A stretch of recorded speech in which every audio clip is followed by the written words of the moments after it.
All right, lads. Welcome to the Once Bitten Show. Welcome back, Aaron. Thank you, mate. Good to be here as always. How we doing? Nice to meet you, Longy. And Aaron, as you know, long-term listener of the show, and you've been grilled once by Lauren and met her and cut her hair at Yeah, the Bitcoin Adventure weekend that we were all at Bristol. true. She's not here, unfortunately, to fire the first question at you. So I did get it from her before she left, and it was a Okay. question for Longy. What got you into music? Buddy Holly. She wouldn't know who Buddy Holly is. Um, okay, so right. Oh man, yeah, it was obvious. It was the obvious kind of like went to how old were you, mate? Six, five, six, five or six, and went. I got next door neighbour said they wanted to go and see this show, and then went up to Buddy Holly's show in God, where was it then? God knows where it was. Anyway, so that was my first kind of port call. And then I remember sitting next to my mother and True Love Ways. They he played True Love Ways, and it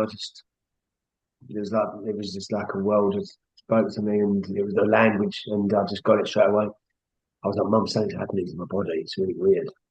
And he goosebumps and shit. And so yeah, and then from there, literally kind of got my first electric guitar, and then studied studied well sorry, just wanted to play Wild Thing by Hendrix and just knew it was A, D and E. So it was incredibly simple. And then picked up his bad habits, not drug related or anything like that just yet. And then went on to just carry on playing those until about 11, I suppose, 10 or 11 when I first, maybe even, they were right the first tune right about then. So like, it was like, I don't know, it's a strange process, but an obvious one to get to. I don't know how other people get in because I was, when I was a kid, my mum was just like, "Oh, should we get into these little?"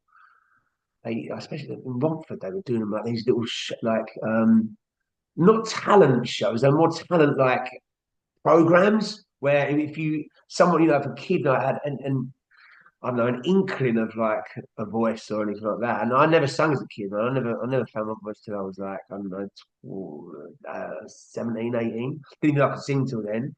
But I think I can, at least I try and garble something out of it.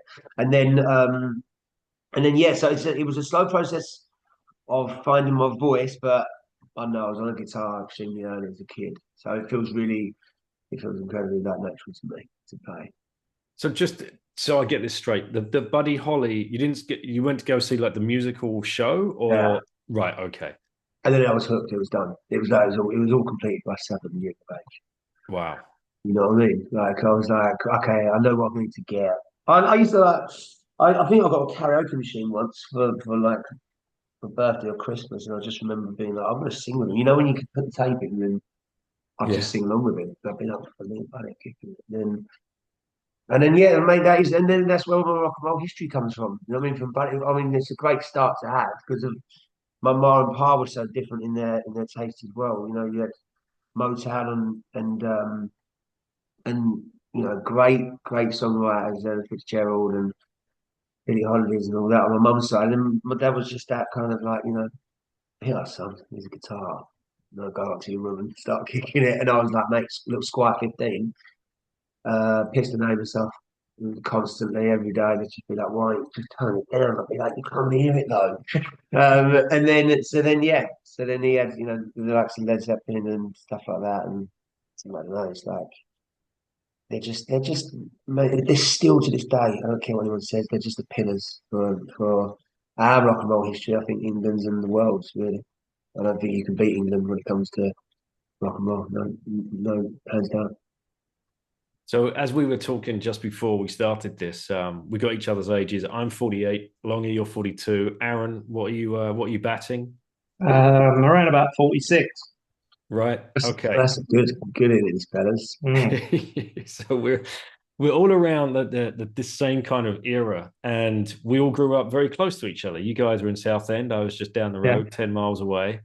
Um, hanging out a lot of the same places, I'm sure, growing up. You've mentioned the Pink Toothbrush, Longy, before we started here, and that was the club in Rayleigh, in the town where I grew up. Man, how can I explain that club without using the word dive? It was a goth and emo paradise. Oh, That's where all the outcasts went. You know, that was the only place really in Essex, because we're all 90s kids, right? You know, they say like your musical influences kind of appear in your teenage years. Mm.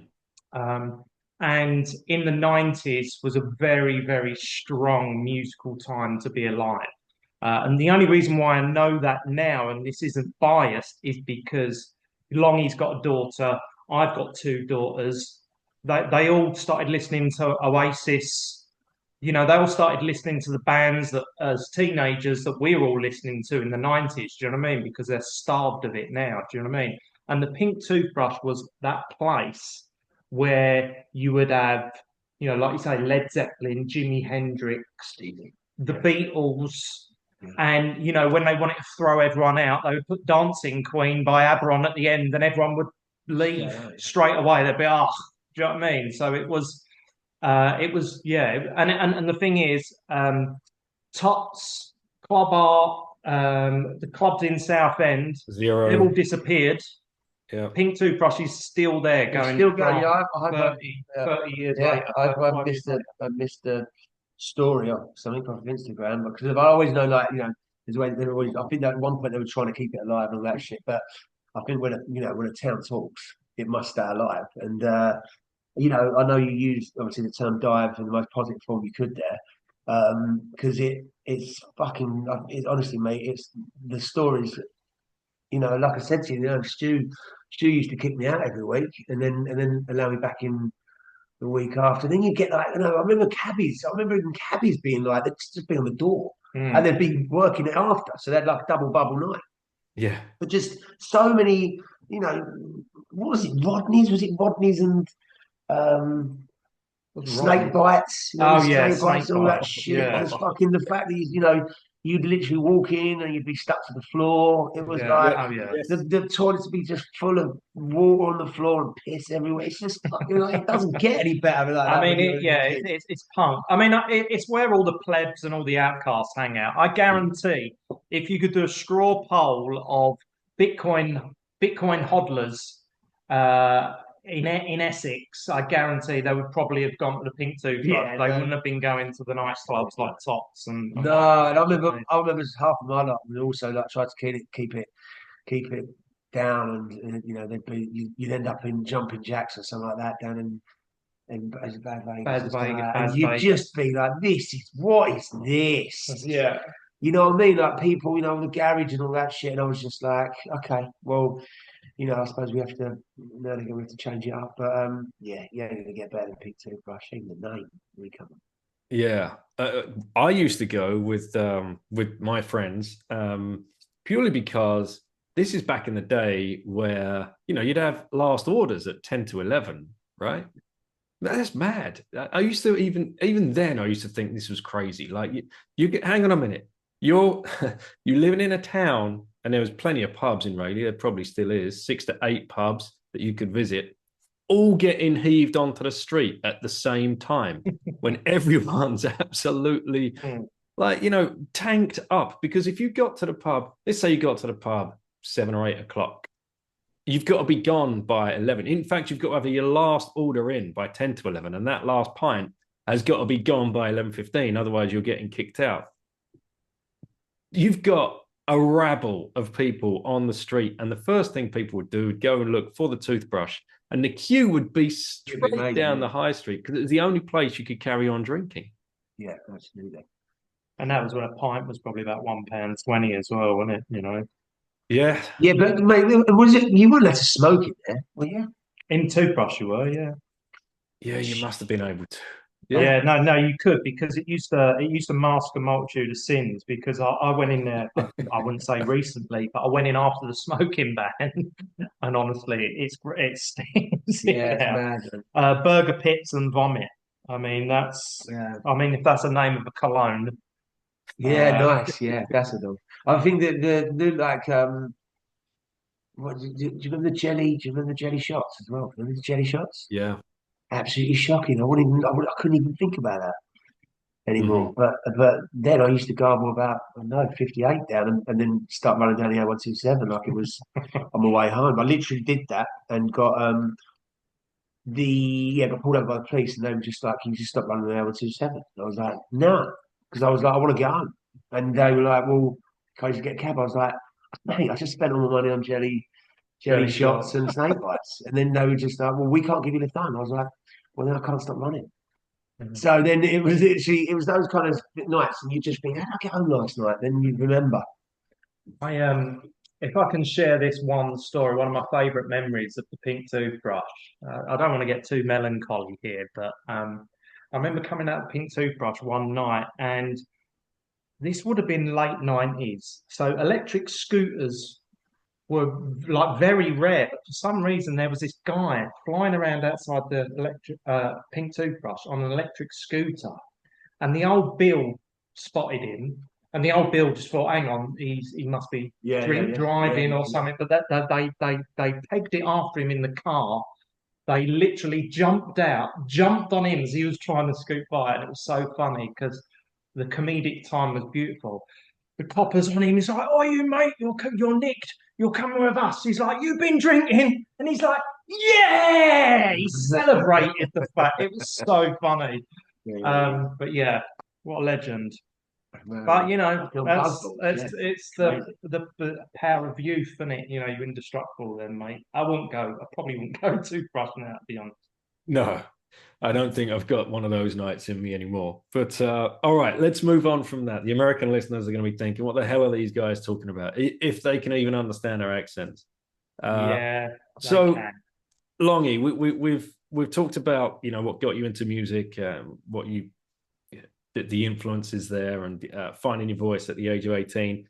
When did you start actually producing and releasing music? What was it? About 19, I think, 1920. I think first, obviously, it was all CDs and shit, wasn't it? It was all CDs and tapes and that. So 2000, Oh, 2001. yeah, man. Yeah. Before that, I think, 98, 99. Yeah, so yeah, would have been around about then, and then I don't know, man. I adapted really quick to go from. I was like, obviously, I suppose everyone's always waiting for the next thing, aren't they? But I was always like, this is still slow. This is still really, and it's like, and it's like, oh mate, we can still get caught. I can still get caught in the ethers on someone's ears, and it's like you just knew it was gonna roll over, and it was just a matter of time of who got it first. Because I'm trying to think now of the first one that we had. There was a few, weren't there? Obviously, no Napster and stuff like that, and all that stuff. Oh Phones. yeah, Napster But was 97. Yeah, yeah, I mean, I used to spend all my monthly salary on CDs. I used to go down Virgin, HMV in yeah. Southend, spend all my money on CDs. So when Napster came out, I was like, this is great I, because I do feel like something's been taken away from people though, because of like now they can't feel the record sleeve, and well they can if they obviously get on. In fact, weirdly enough, I'm small. I'm just about to get some vinyl done, so there is that. I get that, but are we better without CDs and tapes? Do you know what I mean? Are we better? I mean, we were just talking to someone this morning, I think, from Fountain about how about kind of new things coming up and stuff like that, and I forget that because I'm so inside. I feel like I'm inside the musical sphere. Is that I don't tend to rally around for trying to find new music. It just like it'll just pop up somewhere, and I don't know. I'll just quickly attach myself to it. So I don't go searching for it though ever. But I forget that is how millions do it. Millions of people around the world they're on trying to find new music. So yeah, I feel a little bit I actually feel starved a little bit of that, and I think that's why I'm trying to get in the. Are we better off without CDs and tapes? I personally think we are because I think they'd take too long. But will my daughter have? Is she missing something out when you get those little things in the sleeve, and little stories maybe that Yeah. why they wrote that tune or something like that. So yeah, I think maybe we are. Do you know what I mean? But we've got to move on somehow. So was this always, that's the start of your career? You've never had any other job? You've always worked in music? This is how you Oh support? no, mate! I've got like hustles on the side. Jesus, like I've always had to, I've always had to work hard. I mean, you know, as much as I've been into record labels and, oh mate, Jesus, yeah, I feel shocked that I said no to so many labels and shit like that now, looking back at it. But I don't ever lose any sleep over it because I'm always like, nah, you weren't doing it the way I wanted to do it, or we weren't rolling the same wavelength. And I don't know, it was always just fickle, and I could see him trying to. It was never fair either. You know, the trade-off was never fair. It was like they win, and the artist has got to be starved for the next 100 years. And I'm like, well, I starve myself anyway. That's how, or I think a real writer will find the right ways of getting the song out. So, and I never want to get comfortable. So that was always, I've got the writing side down now to that degree. I wish I didn't have, to be fair. I wish I just said yes to the labels and off we popped. But no, I'm not. I'm never fussed about that side of it. So I always knew that I had to work on the side um, of creating either creating stuff or doing other jobs. Do you know what I mean? And it just so happens that I'm on a building construction firm, which I'm only just starting to really buzz from because of I don't know why, but it's like I'm now starting to see the front of houses and go, oh, and it's just a bit of render, bit of cement and a bit of coloured silicone acrylic render. So yeah, I don't know. I mean, it all merges into one, doesn't it? Whatever it's how you even write a song. Do you know what I mean? There's a thousand ways to skin a cat. So yeah, I don't know, but I think it's all the same. It's all the same process. If I'm any good at that, then oh sorry, yeah, yeah. It's not like I'm trying to get a music career to sort out my building construction firm. Do you know what I mean? So I'm hoping that one day I can actually just do. But then at the same time, I don't think I am. I'm just about to now start to go into producing, so I know it obviously where I'm going. But yeah, will I miss those early morning 6 o'clock, freezing cold, hands on the scaffold, cup of tea in my hand, telling the boys what game did you watch last night on TV? Will I miss them? Yeah, I probably will, but you can't get too romantic about that, mate. I'd sooner be in a nice little studio So producing. when you were turning down these record labels, this is around the same time. Well, we would have had, yeah, this was after, like, you would have seen like the struggles of Prince, George Michael, Michael Jackson trying to wrangle themselves away from Sony or all these other deals. Was that in the back of your mind, or was it more intuitive to you? It's like, no. Yeah, that never was. I just think I've always. I'm not. I don't even think my music punk. Like you can never put it down. It's not like it's a punk thing, but I think it's got a punk. There's a punk ethos in it. You know what I mean? I can't get away from it. Like I can't. Yeah, definitely. That's never in the back of your mind. Though. If you just feel intuitive, I love Jim Chancellor from Fiction, and he gave me I should have taken it and I didn't. But and I hope he's all right if he's out there and he ever listens to this. Who's Jim Chancellor? Jim Chancellor is Fiction Records basically. Fiction had like Ian Brown, Gila Motts, who else there at the time? It's a massive numbers. I think they had Elbow. I think they had just smashed Elbow. It was when Elbow had just had that album. Yeah. So I'm thinking. So it was like, it was that era and that time. And what was that, 25? And yeah, they were just like, coming. We done some we cut some records together. I think Checkmate, and I was with a band called London Black Market at the time. And Checkmate and the hardest stone to throw, I think it was, because I recorded with Liam Watson, who had just done White Stripes. So there was that whole kind of buzz around Liam Watson over at Toe Rag Studios because he can only record on tape. So yeah, I found the process of all that, hard as well because I'm also, I've also really got to be hands on with the records. I hate them being taken away from me because they're like my babies and someone else is dressing them up, and I'm like, no, whoa, we got Gucci jacket on her. No, I can't have that. I can't have that jacket. So, it's those kind of things where you then feel like you're giving your babies away, and it's like, no, can't do that. So, yeah, I need hands on. Literally, I've just walked out the studio this weekend with two absolute unbelievable um, engineers who I think they've just walked off the back of the Joker #2.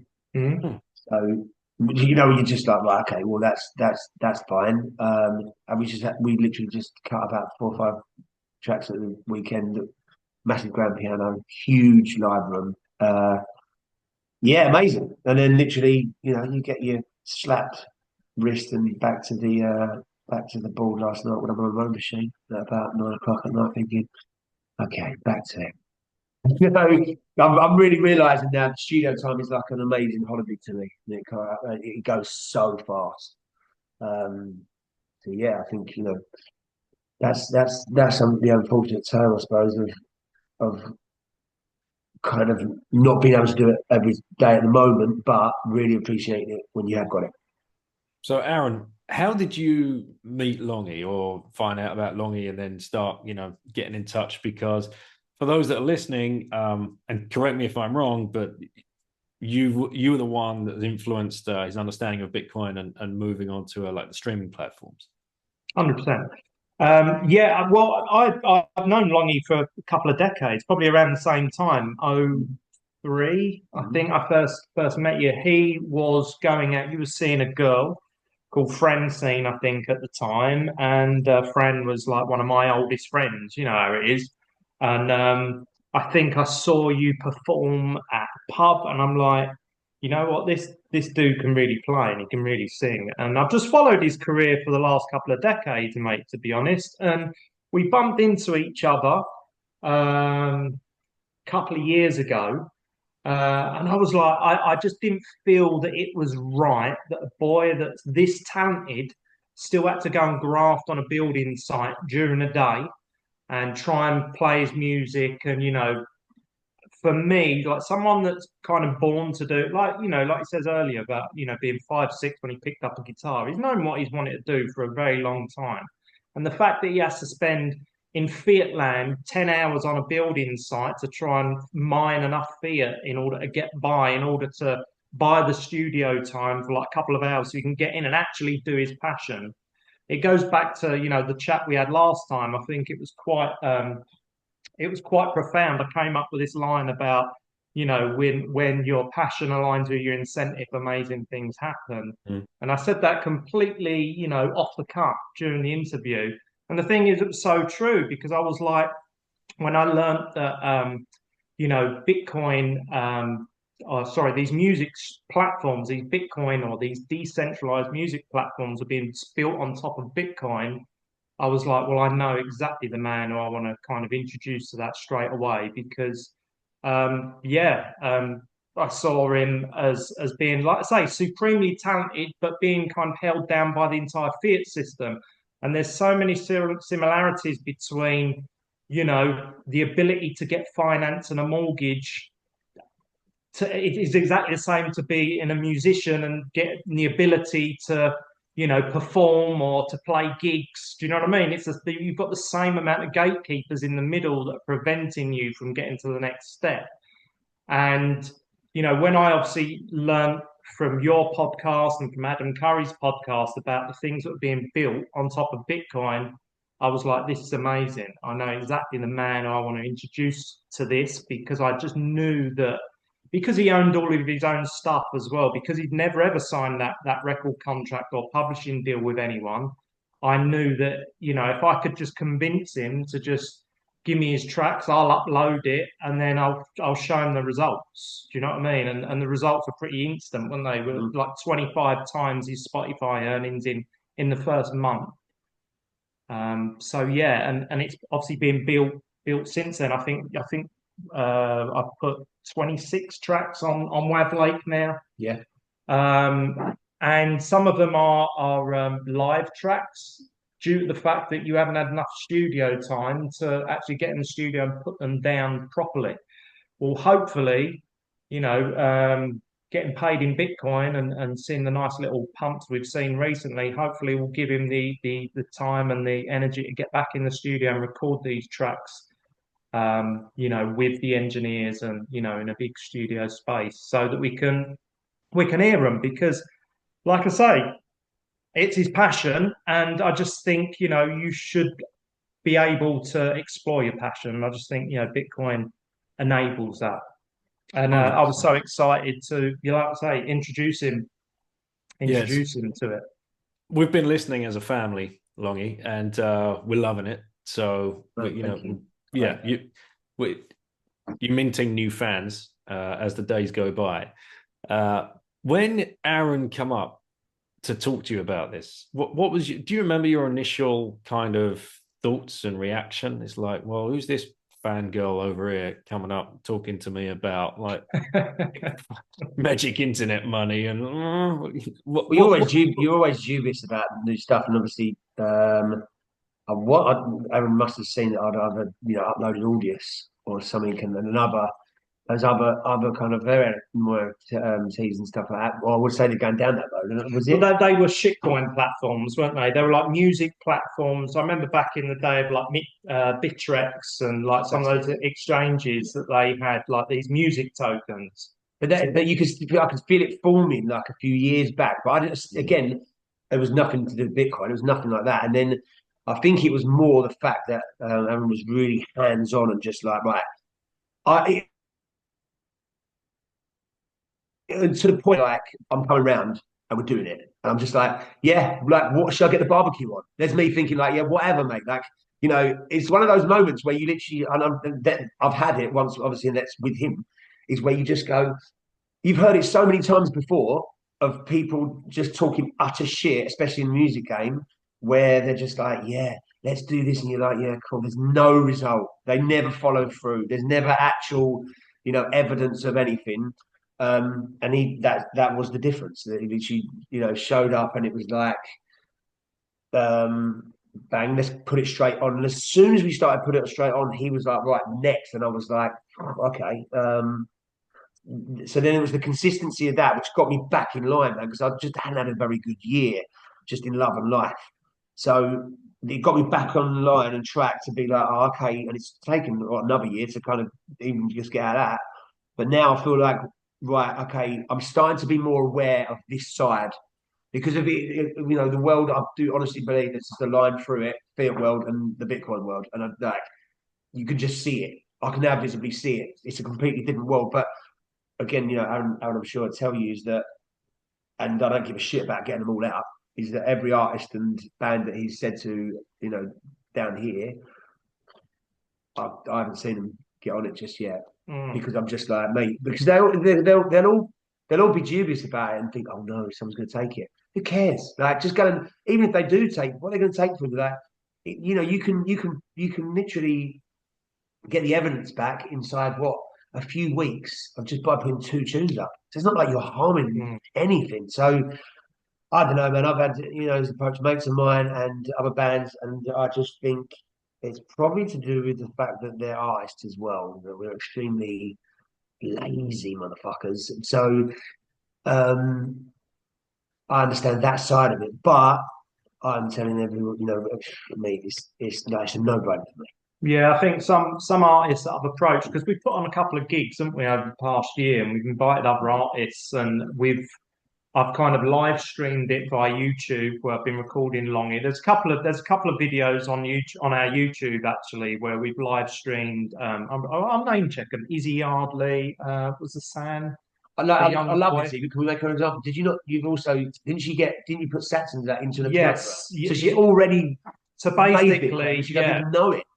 Yeah, well, no, she does know it because she did email back. But I think these artists, like Longy was saying, they get promised the world by A&R guys and record company people and blaggers in general. And then, like, say, nothing ever comes of it. So they probably had like 10, 15 years of people promising, so that when somebody else comes up to them, they've got a bit of PTSD, their barriers are up a little bit, they're not as willing or open-minded to jump straight into it.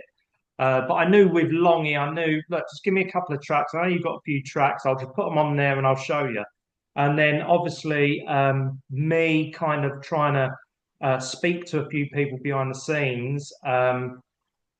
At his gigs, I've just live streamed them. I've said, look, I'm just going to video you. I'm going to live stream it. I'm going to put a tweet out. I'm going to invite Bitcoiners to enjoy the show and show their appreciation by sending sats. And I think Izzy, I don't know, we've probably got like 25, 30,000 sats. You know, I made them all at their own Get Alby wallet. I named it all for them. I put it up there. All the links are in the descriptions. And followed up, got their email. I said, look, you know, great show. Just give me your email because I want to send you an email because people have been watching on Twitter and they've been sending you Bitcoin. And yeah, and from there, it's like, oh, thanks very much. And then that's it. Never heard of them again. She's a busy girl. I know Izzy. I know she's busy. But again, it's more getting your head around the fact that you feel like for once in your life, people are actually being truthful about like being able to trade for trade. And I'm not saying, you know, of course, everyone wants that. But I think there's that with artistry, the money side of it's so like it's never spoken about because it's you know everyone's all so you know it's art darling and all that shit and it's just like yeah man yeah and it took me fucking years to do and so it's like you know what do you get for it and it's like if money has to be it then cool let's trade for trade so I think that's been a bit brutal and raw but it's just the truth and I think like you know it's all well and good for the likes of people like Prince and other artists to be able to have done it at that time because they were comfortable in their maybe their financial backing or whatever. But I think for the artists of independence, you're still a bit shit scared to talk about it because you're like, fuck, like you don't want to feel like you're trying to get to that place of financial security. But you know, you've got to survive. You've got to how you meant to fucking. Well, I can't eat out baked beans for the rest of my life. So it's like there has to be that time where you go right. Okay, cool. Now's the time. And now, and it's not so. I fucking know. I don't write for money at all. I don't think I'm. You know, I've even got a tune called "Ain't for the Money," which is a fucking banger. To be fair, I've just thought about that. But yeah, so it's not about that. It's just about being able to, I think, trade for trade is just it's such a great, you know, you win, I win. I think that's how it should be. So, Aaron, the plan was get him thinking about it and then get it tangible, right? So, what did you do? You get it on Wavlake and Fountain, or what was your plan? What did you do? So originally, it was a case of like Longy. Here is a Trello board. I want you to upload some tracks to it. It was really just like really simple, step by step. Like step one, upload your tracks to Trello board. Step two, I'll do the rest. Do you know what I mean? So it wasn't impinging on the artist's mind space because I think this is the problem with a lot of the artists that they're holding out for the record deal. They're still in the old way of thinking when it comes to, oh, I'm going to get a recording contract and, you know, I'm then going to go and play, you know, support Oasis, you know, at Wembley. Do you know what I mean? I think they're still holding out and they don't necessarily have the capacity in their brain to go, okay, well, here's one way of doing it, that legacy way of doing it. Well, here's this new exciting way of doing it. You know, I might be a little bit scared. So for me, I knew that I didn't want Longy to have to learn a new thing, think about it. Just give me your tracks, give me the artwork, I'll upload, I'll tweet about it, and hey, let's see what happens. Well, it turned out, didn't it? Adam Curry heard the Underclass. Yeah. He played it straight away, right as him and Dave Jones were building the whole wallet switching technology. And straight away, you got tens of thousands of sats. He phoned me up, like he's like looked at his wallet, and he's like, "What's going on?" I'm like, "Oh, I don't know. Maybe someone must have played you or something, because you know that wasn't going to come from the reach that my Twitter account gets." And then, yeah, I listened to one of Adam Curry's podcasts. He played the whole track, Underclass. He was like, "This is a great tune." Do you know what I mean? And Adam's been really, really generous to us as well. I think he's played a couple of your tracks, and he's got like a music show as well. So yeah, it was just I knew from day one after seeing McCormack's Real Bedford, after seeing all of these Bitcoin projects, the second you plug into Bitcoin, you have a global audience. Doesn't matter that that global audience might be small. The point is, it's a global audience.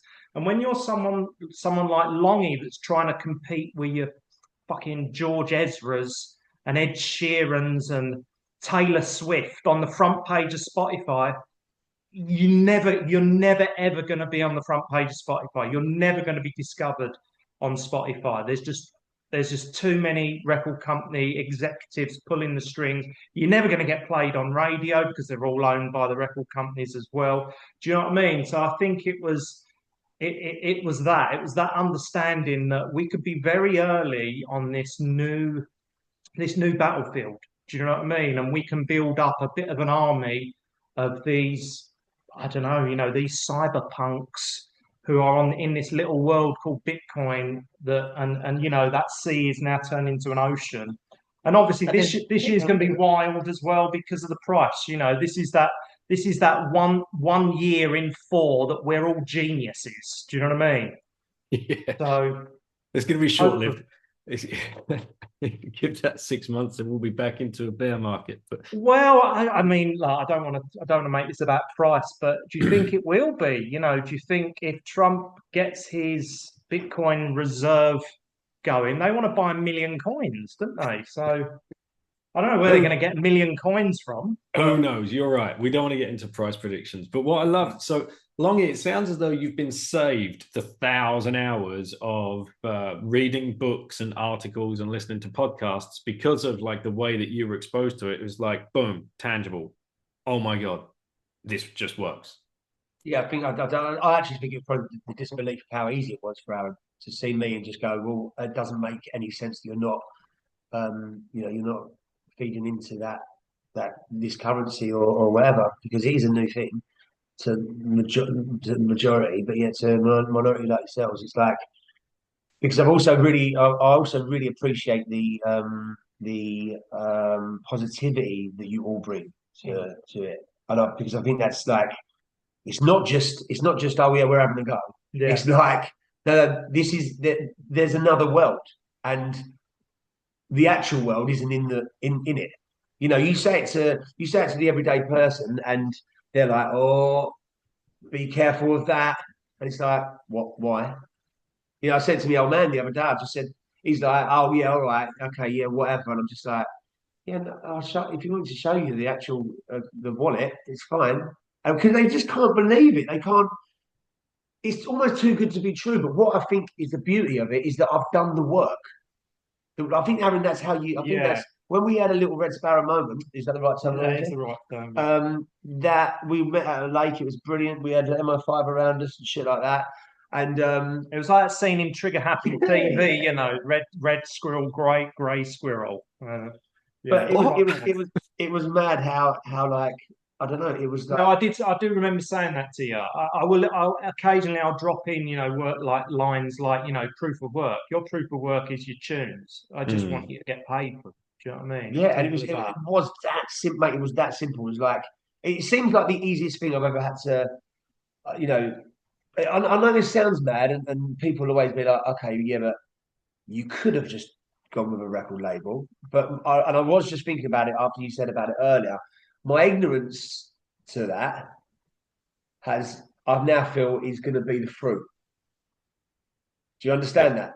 Yeah. Because I now feel like as naive as a kid, and you want to be a bit of a punk and all this shit, and you don't want to go down the same line as all those bands and stuff like that because you feel like you're selling out or something like that. It's like, fucking hell, I've never sold in, let alone selling out. Like, so now I just feel that Aaron's opened up this massive vacuum where, I hope in 20, 30 years' time we're still sitting at a table somewhere. He's like, just upload a trailer and I'll plug it out. I honestly do believe it will still be that simple, because I know, obviously, systems and internet would have changed. So we'll probably all just be have goggles on and doing it, in the air. But like, I honestly just think that it should be that simple. Where it's, I'm lucky that Aaron does it, because it's just, it's taken away from me, but it allows me just to fucking get on with my art and not have to worry about the bullshit side of uploading and wait for uploads. He's been actually incredible. I've actually never said that to him. So cheers.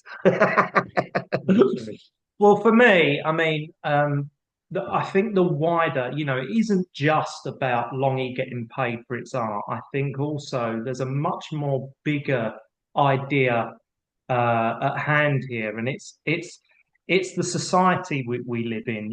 Have you all seen the Demolition Man? One of the predictions in Demolition Man is that they're not actually listening to music in the future. It's just advert jingles and stuff like that. And how that world above ground and below ground, like, it's almost like we experienced a little bit of that during lockdown. We were the anti-vaxxers, we were going to be the underground, eating rat burgers, while everyone above the ground, for saying things, they were going to get fined and things like that. And I said it to you last year when we watched Glastonbury. It was an awful festival, because it was all these old has-been rockers that hadn't been cancelled. During lockdown, we had, I think, 5 musicians who actually spoke out about the authoritarian nature of it. Ian Brown, Van Morrison, Eric Clapton, Morrissey, and there was one more. I can't remember who the 5th one was. No. I remember. Anyway. I think the Stereophonics put on a concert. I think they went ahead and just did their thing. Yeah. So for me, it was much more a case of this is the reason why, because they're all tied up in their record contracts. They're all got to be very polite. They're all not allowed to say the wrong thing, and if they do, they'll be cancelled or they'll lose their contract. By spreading, by not having to rely on a gatekeeper in order whether you can earn money or not, gives you a lot more freedom to speak, and then gives you that freedom to reach people. I think I wrote it on my blog at the time that Ed Sheeran and people like that, George Ezra, and the ones the same old that you hear on TV and radio all the time. It's the death of rock and roll and individualism. And I think Bitcoin gives that back to us in spades, because it enables us to be able to live, as long as we're finding enough people around us that believe in our message and what we do, we'll always be able to survive, and we will never be scared to speak out. That was what it meant to me. It was like, hang on, how comes all these rock and rollers, they're not very anti-establishment anymore?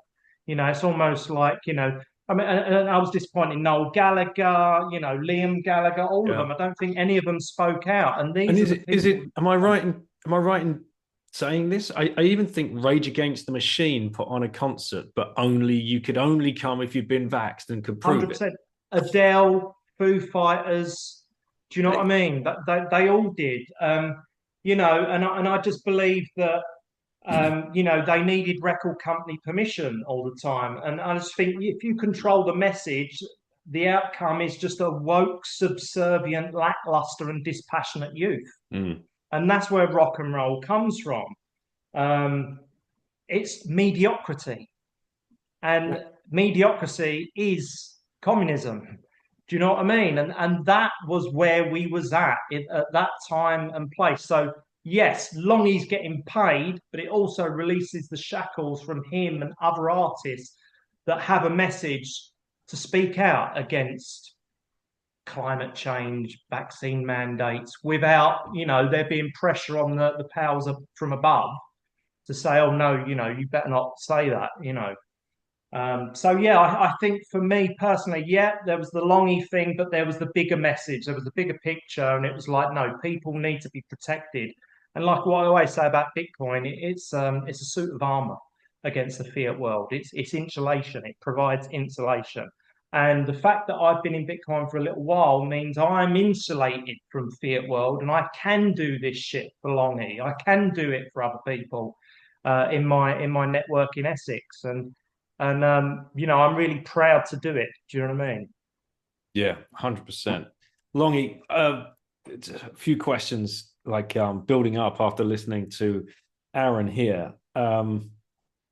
Because we all know we've all been through the change mentally when you plug into the mind virus of Bitcoin. And I'd be interested to know whether it's happened yet or it might happen a little bit further down the line. Have you felt that change? And is that coming out through your lyrics? No, it's too early. I'm in the white water. Right. I'm in the white water and the waves are still there. I'm so well, sorry. Anyone pretty much is on Wavlake is pretty early. I would say personally. I mean, lyrically, I'd like to think that I'm always trying to tap into futuristic shit. Anyway, of kind of you always want to try and move like lyrically. You're trying to move on as well with the times, isn't it? You know what I mean? So like, I get that.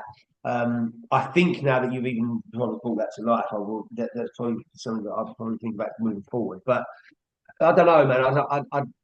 It's that decentralized thing that always made sense to me. I've got a friend around here, Frankie. I think he used to have Monster. Is it Monster? Monster, yeah, Yeah. restaurant. So yeah, and he was always, he was early on about all this stuff like NFTs and shit like that. And not that I've gone down that road or anything, but it was always, you always, I think when you always try to push onto certain stuff, and especially art, there's always going to be that circle around you where people are all they're all trying to move on. Because you don't want to, there needs to be progression.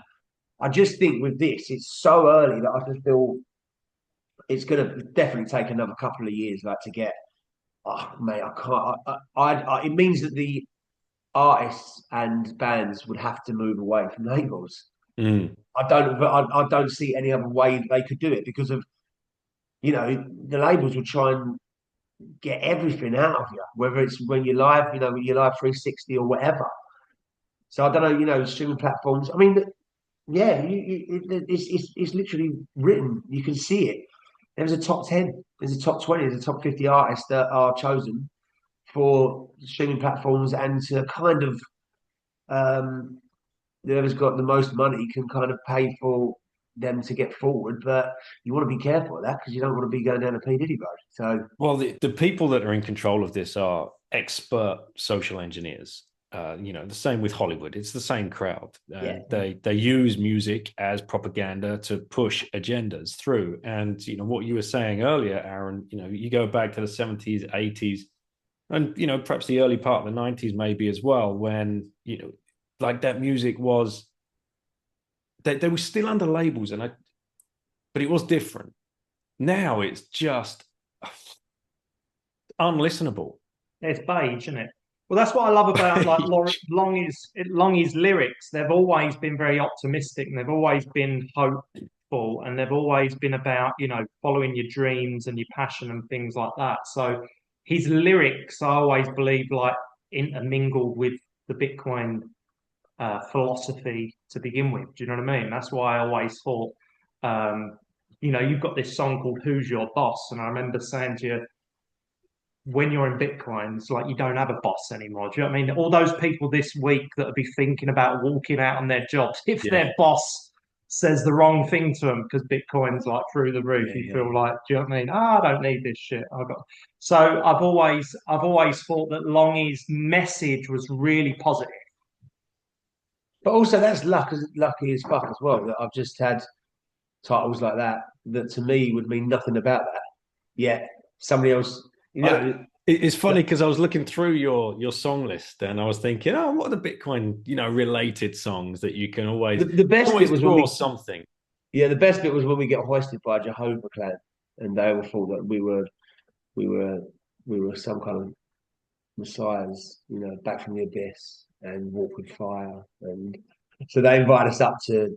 What's this? I haven't heard this story. Yeah, so we just got we got I've got a few friends at Jehovah's and they were like, oh yeah, come up and play, and we got there and it was a full on Jehovah. It was like a Jehovah, they were all Jehovah's, and so you fancy about 150 people.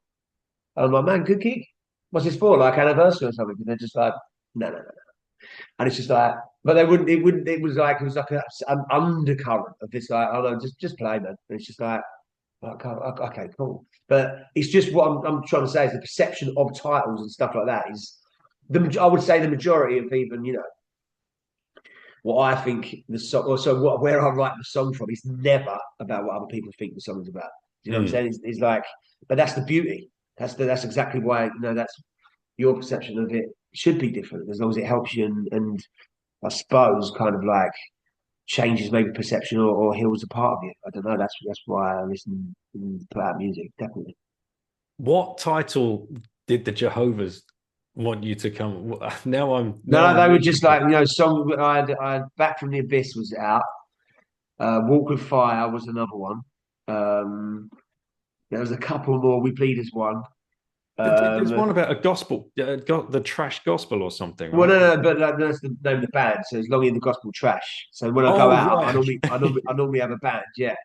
You'd think the Jehovah's would not pick up on that. Yeah. But I don't, mate. I don't know. It's like I just found it really odd, and I always remember my trumpet player Adam, and he was just like, mate, I swear they must be thinking, the gospel, Back from the Abyss, all this. Like it's all like in their heads, they're thinking, yeah. It's like he's saying something. Preaching the rapture's coming early, and it's just like, okay. So yeah, that was. It's just moments like that where you have about songs, but that's why I think songs are so. I was obviously with the boys at the weekend, and we, it's probably the only thing I really get really serious about, man. Like really serious about when I'm at a table and talking about songs, and when we actually start to break songs down. It's when I really feel that I'm contributing to this life. Mm. You know what I'm saying? Nice, mate. Yeah, very nice. And Well, that sounds fucking mad, but it's just more, yeah. So yeah, I don't know. I think and it's that's exactly your point, Aaron. Like imagine this a couple of years down the line when Bitcoin's done its thing and Longy has felt the mind virus and those sats keep flowing in, and you start releasing yourself from another tentacle of the fiat world. It just goes one tentacle at a time. I guarantee you'll be sitting down there at that table one time, getting into the lyrics, and something will be coming, from within that is directly linked to this last couple of years' experience. And that's going to be a special moment because, once you free yourself from that and you can really start thinking, you become a different person. And it's really incredible to it's happened to me and all my family, and same with you, Aaron, I'm sure. I think it certainly frees the mind up. But I think from any artist point of view, it's like you've got to be able to see it. You have to be able to see it. It's not something that you know what I mean, because it scares. I think because of especially artists, they've been burnt too many times, man. They've been stuck upon too many times where you're just like, oh, another one. Another one. So it's up for me. It's like a sweet shop that I don't ever have to go to. And then with that, with you being freed and with you, showing other people the pathway and inspiring others to follow in your footsteps, this is where we start reshaping culture and society from the bottom up. Yeah, 100%. Yeah, these are like our battle cries. Do you know what I mean? It took 20 years for the record industry to essentially destroy Napster or the spirit of Napster. Do you know what I mean? It took them 20 years. I mean, they're not going to be. They're never going to be able to defeat Bitcoin in this. Do you know what I mean? I don't think. When you look at all these young artists now, their business model is to design T-shirts. It's not helpful to their actual art. It does unfortunately roll down the line though. What you said earlier about the likes of Blade Runner, Demolition Man. Yeah, we'll see. You will have two tiers. Yeah, and I think that's like it will become that for a bit unless it completely merges. I can't. We live in too much of this, cynical world where there are too many people that are negative about shit and also want to find a problem. They want to find a problem. You as an artist, you don't want to do that. You want to be free, like you said, to be able to do whatever you want and create. And that's certainly Aaron being there and showing me this route has certainly freed me up. I wish I had someone like him on the other side, on the theatre in the theatre world, where and I've got to admit I have come to enjoy that because it's a massive process on say something like Spotify, but I do it for my distribution company. Why don't you tell Daniel Made that. about that process? Because you've got gatekeepers in the way that prevent you from, you know, earning money on Spotify. So it's like start with Yeah. like how much it costs. You have Oh to man, get a publisher. I couldn't pinpoint that. I couldn't even, to be fair, I couldn't even go down that road in terms of publishing just yet anyway. But in terms of the distribution and how you even get uploaded, like I'm not even at the point where I can make a song and within 10 hours it's up online yet. But yet the big boys can, because if they've got certain ways in where they can turn around to their publisher and say, like, look at the Drake and Kendrick Lamar beef that was going on. And they were able to just make these songs and go, bang, I'll kick one out in 24 hours against him and go against him. But even the songs go through a filter. So I'll give them to, I'm with L&R distribution, and I love them. Really good. They're one-on-ones. Come back to me. That's probably why I went with them, to be fair, because I knew I could get hold of them. With some like DistroKid, I've not been on DistroKid or that, but I'm just making the example of another distribution company that there's somewhere they just don't get back to you for days, and it's like fucking mate, I haven't got that time. You know what I mean? So it's like you want to constantly be creative. So yeah, I think that's the hardest part. But what I would say is, I suppose Aaron's made me more look at that as enjoy that bit of the journey as well, where you're uploading and you're all the kind of like bits that you're putting in, like the composer or the producer or because you want everyone to you want producers to, whoever's produced it as well, you want them to get a say in it as well. So I don't know, it's certainly made me think about that side as much as I haven't got to think about it with Aaron, but it just seems easier. You seem to just get it, upload it, and it's like done. It's not like, oh, when do you want it to be released or that? It's just there. So I get that, but then, like you said earlier, it has the excitement of music gone and how we distribute it. I think or was it Nick from Fountain might have said about we're losing, well, we have lost. We've lost. Is my daughter? I don't know. Is she as excited about the next Ariana Grande tune coming out as I mean? I hope she doesn't listen to her, but I mean, if she does, is she excited about it coming out, or is it just there?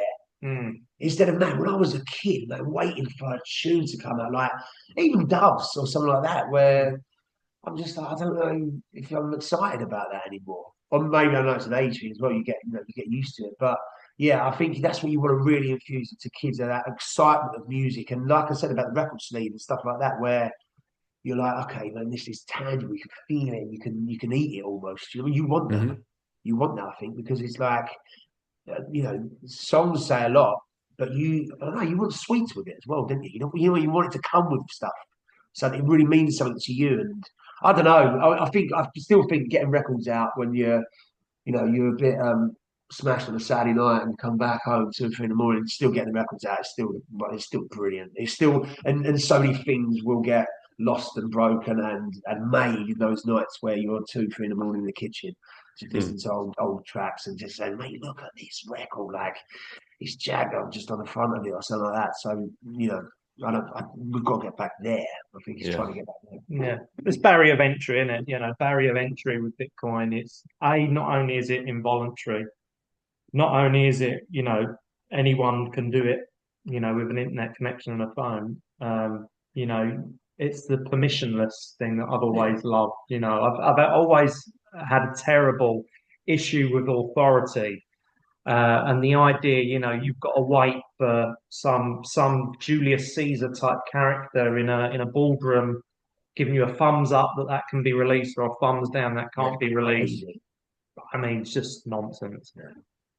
So I also saw, mate, that you'd been up to the London Business School on the TED Talk there, and you performed. We did, yeah. Did you know that, Aaron? Yeah, I think I've seen that. Seen that gig. Yeah. I would love for you to get invited back in a couple of years, and you can between songs talk about Bitcoin. Yeah, to you the know London what? Business School. That would I'd be like to even know how I got that gig to start off with. Right? Still to this day, I don't know how. I mean, it's a bit institution, isn't it? So yeah. I don't think we would ever be able to go up and Yeah. extol the virtues of, Yeah. decentralized music. So you've got Aaron Talks now. Yeah. Aaron Start me Talks, over. man. Yeah. But I think that gig was amazing because we got there, we'd come straight off the back of a studio, night in the studio, so we hadn't slept. Straight into this absolute unbelievable walking through the Serpentine. You're just walking down into the hall. It was a beautiful place. And we're just both there looking into the air, going, what? We just got to play a couple of tunes and we can get our lunch, right? And then the talk that day it was called Order and Chaos. So it couldn't have been more appealing to us and fitting. But yeah, I mean, it's what experience to have, do you know what I mean? But we didn't really, I just had to sing. But yeah, in terms of talking, I think I could natter all day. But yeah, that was, it was just, you could just really feel everyone was listening in the room. It was like pin drop kind of moment where you're just like, Christ, and there's me bumbling along thinking, just want to bed with a bit of food. You know what I mean? So Rock yeah, and I mean, roll. but mate, so whoever got us that gig, thank you.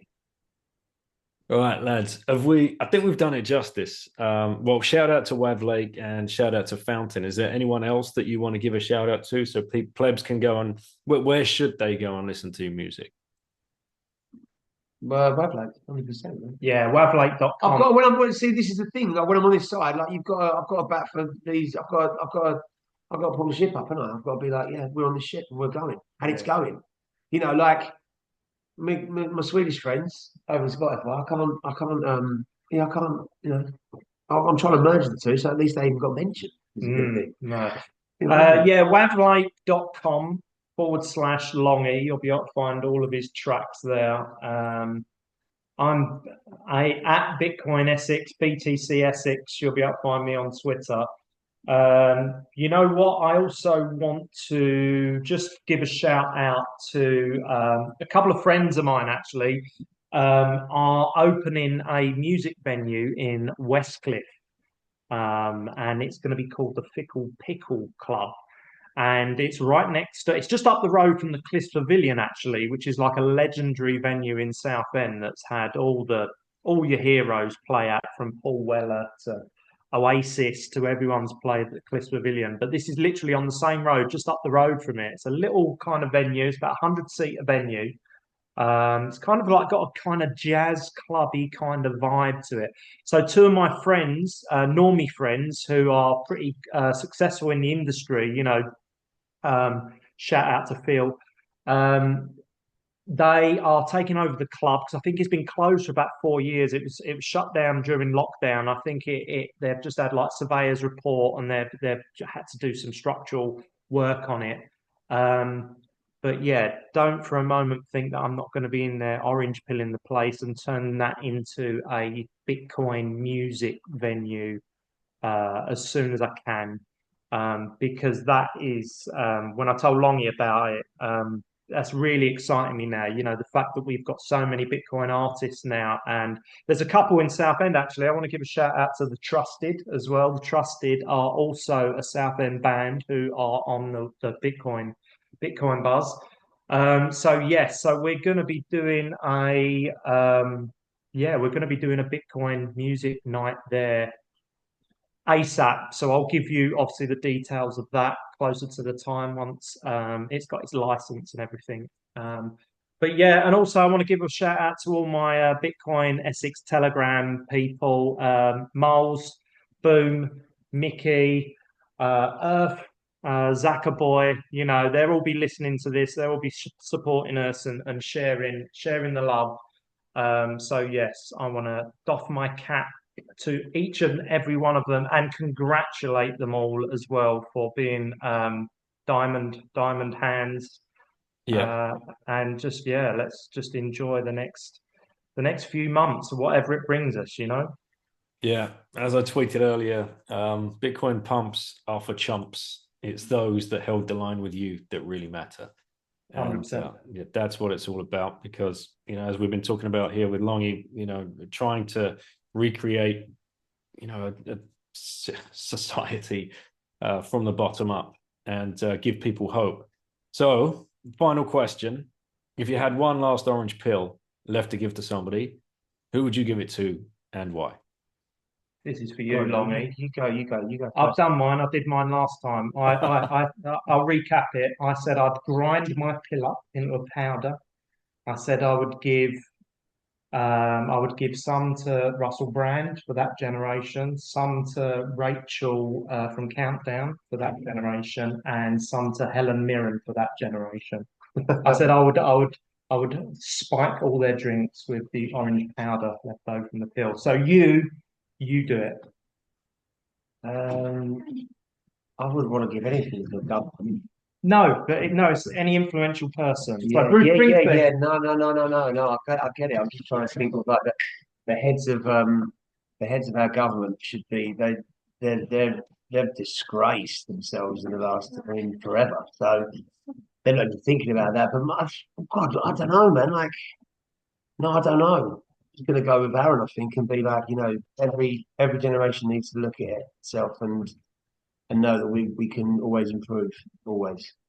All right, I'll say Harry Styles. Give it a Harry Styles. All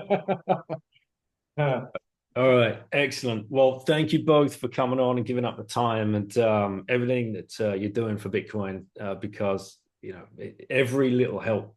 Every single person that we can get on, one person at a time, one step at a time.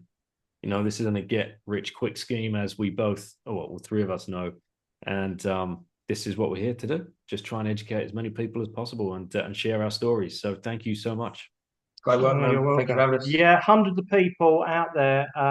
They still don't know that these technologies exist. They don't know that Wavlake exists. So everyone's got a musician in the family. Everyone's got a young person in the family. Everyone should be telling them that you can now earn Bitcoin for your art and do it in a very, very peaceful, voluntary, and beautiful way. So, yeah.